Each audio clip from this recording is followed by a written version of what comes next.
আজকে আমি আপনাদেরকে দেখাবো আইপিএস কিভাবে রিপেয়ার করতে হয় এবং এর পরবর্তী আকর্ষণ থাকছে আইপিএস তৈরির বিভিন্ন ধরনের টিপস আপনাদেরকে দেব।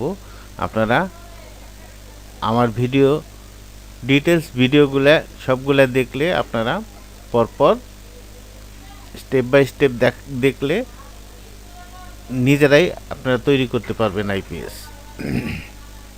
দেখুন, এটা হলো চার্জিংয়ের সমস্যা আছে এই আইপিএসটা। আমি দেখুন কিভাবে চার্জিং সমস্যাটা সমাধান করি। ঠিক এইখানে একটা প্রিসেট ভিআর আছে পিসিবির এই বাম সাইডের কর্নারে। এই প্রিসেট ভিআরটি অটো মোডে সিলেকশন করে, চার্জিং অটো মোড টিউনিং করে। দেখুন আমি এখানে চেক করছি এখানে চার্জিং ভোল্টেজ আসছে কি না।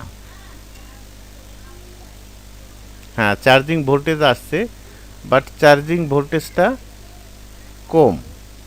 সেই জিনিসটা আমাকে বের করতে হবে কেন কম। এরপরে দেখুন স্টেপ বাই স্টেপ দেখাবো। আপনারা ঠিক এই দুইটি পাশাপাশি হিট সিংয়ে আপনি মিটারটি ধরে এসি স্কেলে রেখে দেখবেন 25 ভোল্টেজ আছে কিনা। এখন দেখুন আমি চেক করছি ইনপুটে 220 আছে কিনা, এসি 220 ভোল্ট আছে কিনা সেটা দেখছি।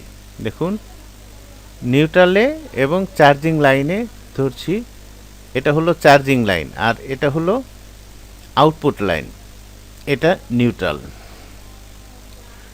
এখন দেখছি এখানে ভোল্টেজ আসে, এখানেও আসে, বাট এই ভোল্টেজটা অটো ট্রিগার হচ্ছে খুব ব্যাটারির চেয়ে কম ভোল্টেজেই ও অটোমেটিক কাট অফ করে দিচ্ছে, যার জন্য ব্যাটারিটা চার্জ হচ্ছে না। এখানে ব্যাটারির নর্মাল ভোল্টেজ থাকে 12.5 ভোল্ট এবং চার্জিং কাট অফ ভোল্টেজ দিতে হবে আমাকে 14.3 or 4 ভোল্ট এরকম দিতে হবে। অর্থাৎ ব্যাটারির ভোল্টেজের চেয়ে আমার চার্জিং ভোল্টেজ 1.5 ভোল্টেজের মতো বেশি দিতে হবে। বাট এখানে আছে চার্জিং কাট অফ ভোল্টেজ 12.2, অর্থাৎ ব্যাটারির যে নর্মাল ভোল্টেজ থাকার কথা তার চেয়েও কম আছে, যার জন্য ব্যাটারিটা ফুল চার্জ হচ্ছে না। বিধায় আইপিএসটি ব্যাটারি অনেক দিন ধরে চার্জ না হয় আইডিয়াল রয়েছে এবং ডিউরেশন টাইম অনেক কমে গেছে। এখানে দেখুন আমি মেজার করছি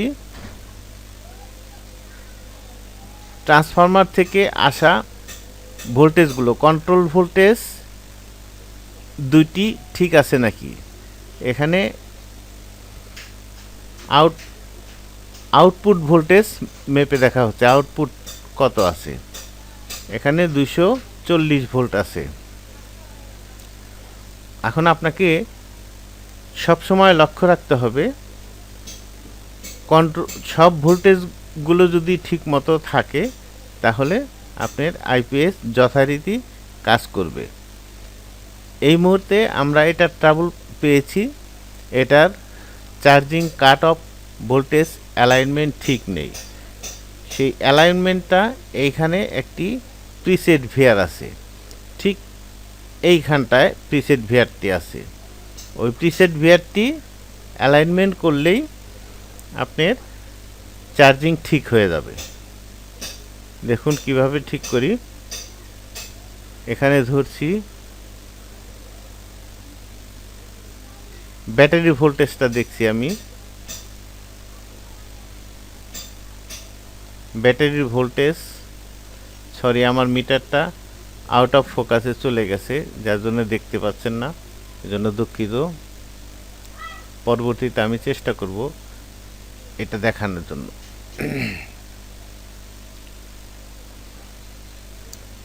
এখন আমরা দেখতে পাচ্ছি এটা হলো আপনার কন্ট্রোল বোর্ড, এটা হলো আপনার আইপিএস এর কন্ট্রোল বোর্ড। আর এটি হচ্ছে পাওয়ার বোর্ড। পাওয়ার বোর্ডে আমার এই আইপিএসে তিনটি 6টি ফ্যাট লাগানো আছে। আমি এখানে একটি অতিরিক্ত আরও একটি ফ্যাট সংযোজন করে এর ক্যাপাসিটি বাড়িয়ে দেব। ঠিক এখানে দেখুন 3টি রিলে আছে। একটি রিলে, এইটি হলো চার্জিং রিলে। এইটি আপাতত কোনো কাজ, একটি কাজ করছে, সেটি হলো ক্যাপাসিটরের কানেকশন দেওয়া আছে। আর এটি নর্মাল পাওয়ারে অফ অন করে, নর্মাল পাওয়ার অবস্থায় অফ অন করে। এখন অ্যাডজাস্ট হয়ে গেছে। এখন আমরা আইপিএসটি পুনরায় ফিটিং করব। তো বন্ধুরা, আমার এই চ্যানেলটিকে লাইক, কমেন্ট, শেয়ার করতে ভুলবেন না। এবং পরবর্তী আকর্ষণ থাকছে আপনাদের, এর পরবর্তীতে আমি চেষ্টা করব ট্রান্সফরমারের রিউইন্ডিং প্রসেস, আইপিএসের ট্রান্সফরমারের রিউইন্ডিং ডিটেলস প্রসেস আপনাদেরকে দেখিয়ে দেব, এবং খুব শীঘ্রই দেখাবো। ধন্যবাদ।